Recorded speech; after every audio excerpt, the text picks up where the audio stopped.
It is my last semester of basic sciences, so MS2 will be over, and I have to take step and all that, woo woo. But yeah, so we're gonna start out with cardio, and we're just gonna finish basically all the pathology so that we're ready. And I'm excited.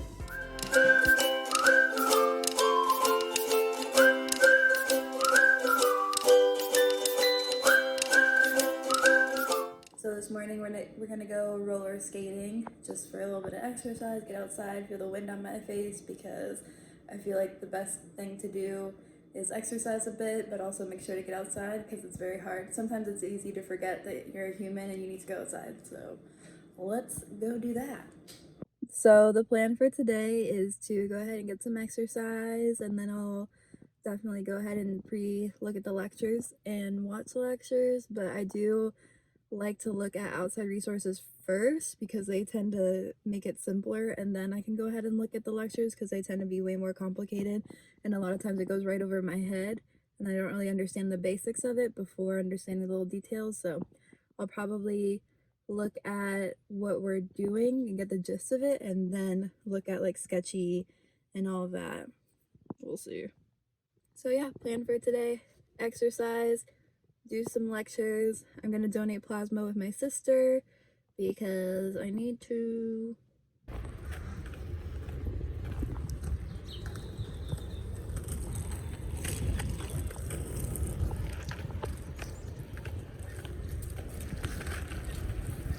Inhibiting those destructive classmates from entering the museum. Bisphosphonates also can be used to prevent overactive osteoclasts of Paget disease. So I am in my last semester of my basic sciences, so I still technically am supposed to be, studying for school and everything. So I do appreciate UWorld because it does show me where I really am slacking, because I was, kind of in denial about where I am in like anatomy and biochem and all that, and I am way behind. Or not behind, like if I were to wait until my dedicated study time and just start there, I know I would be incredibly stressed. So at this point, I kind of have not quite senioritis, but almost, where I kind of don't really care about my school stuff. I look there a little bit every day. If not, then I just try to catch up at the last second for my exams. But I tend to do way better when I use a ton of outside resources anyways. But yeah, so I have 2 more exams of medical school around there.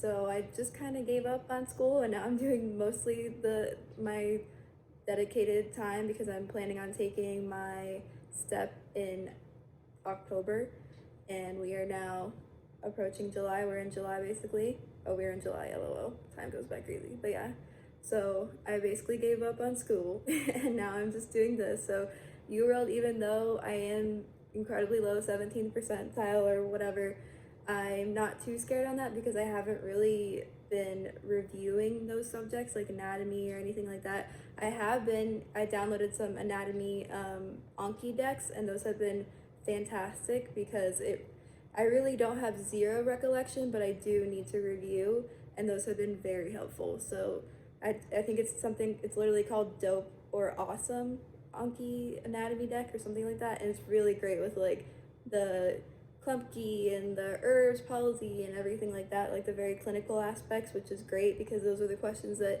I have been getting for UWorld. So it's been very helpful. Yeah, it has been a little challenging mentally, only because you are down on yourself because you're like, I know I saw this, why is it not in my brain right now?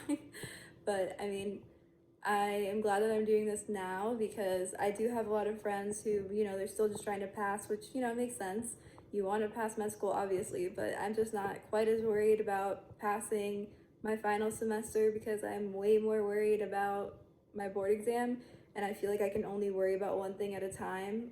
And I know that studying for my board exam is essentially studying for my class. They do like to ask tiny little details, but yeah, so I do feel somewhat lonely in comparison because my classmates are still doing that, and I'm just kind of sitting here like, I'm trying my best to get these Euro questions. I'm trying my best to kind of attack all of these outside resources, and you definitely have to make sure that you are using what you need.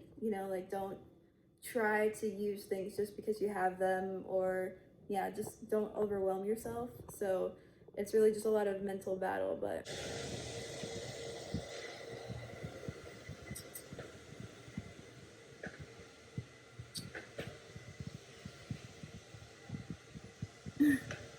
because you're so small.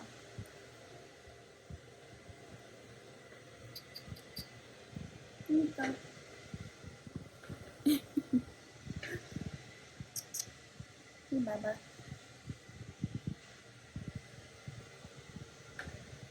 So small.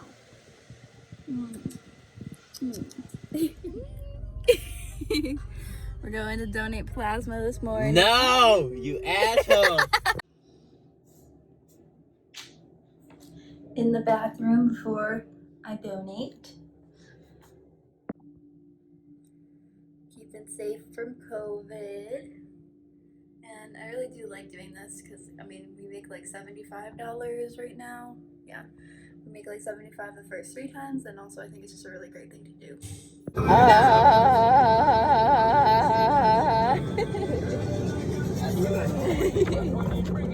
want burger. And that don't have any metal on them. Great. So that's how they're dressed. The X-rays that we want done are actually PA films where the radiation goes from posterior.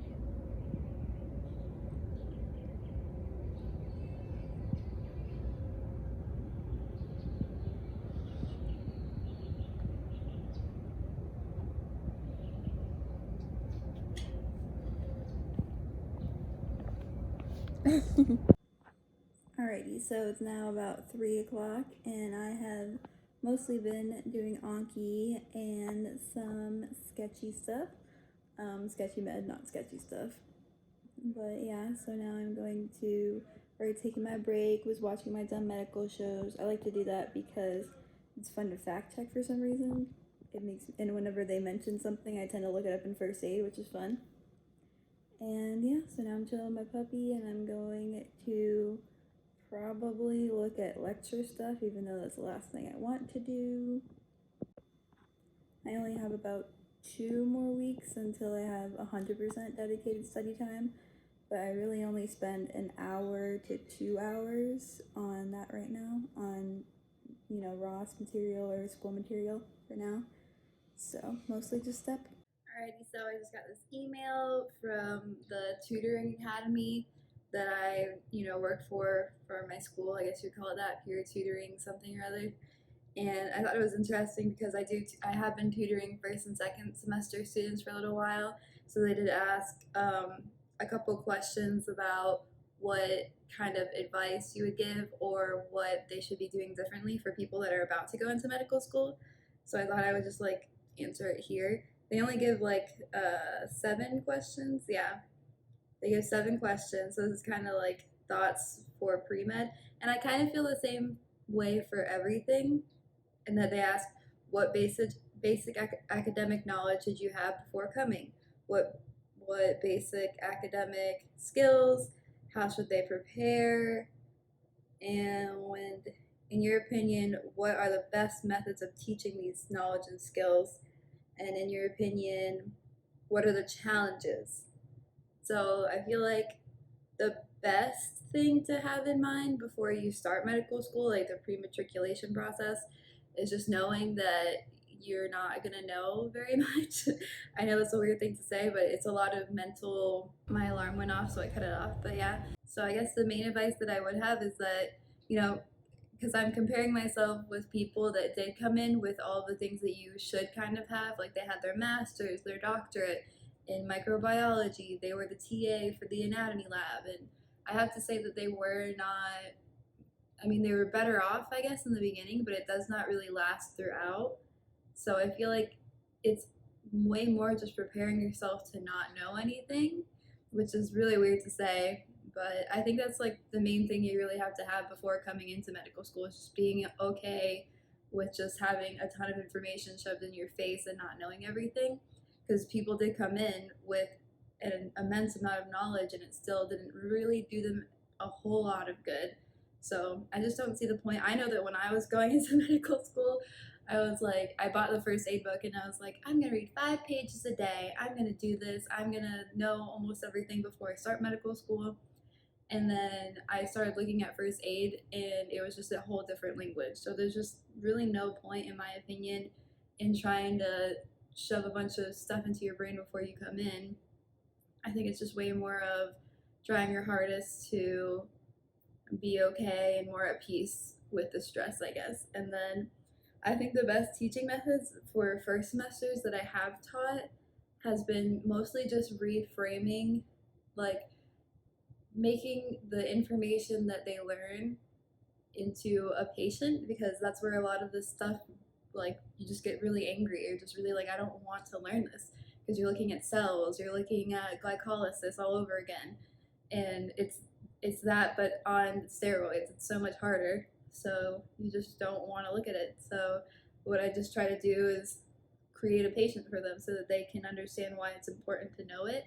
And I think that's the best way to teach, because you're just kind of like, all right, this patient walks in, they have XYZ, and even though you don't know a whole lot coming in first semester, you can still understand and appreciate why you have to know certain things. And it does come back, like, I'm looking back on my first aid, on UWorld, it all is very important to learn. In the moment, you're just trying to regurgitate it for an exam, but it always comes back, so you might as well find a love and appreciation for it. Happy birthday, Kaylee!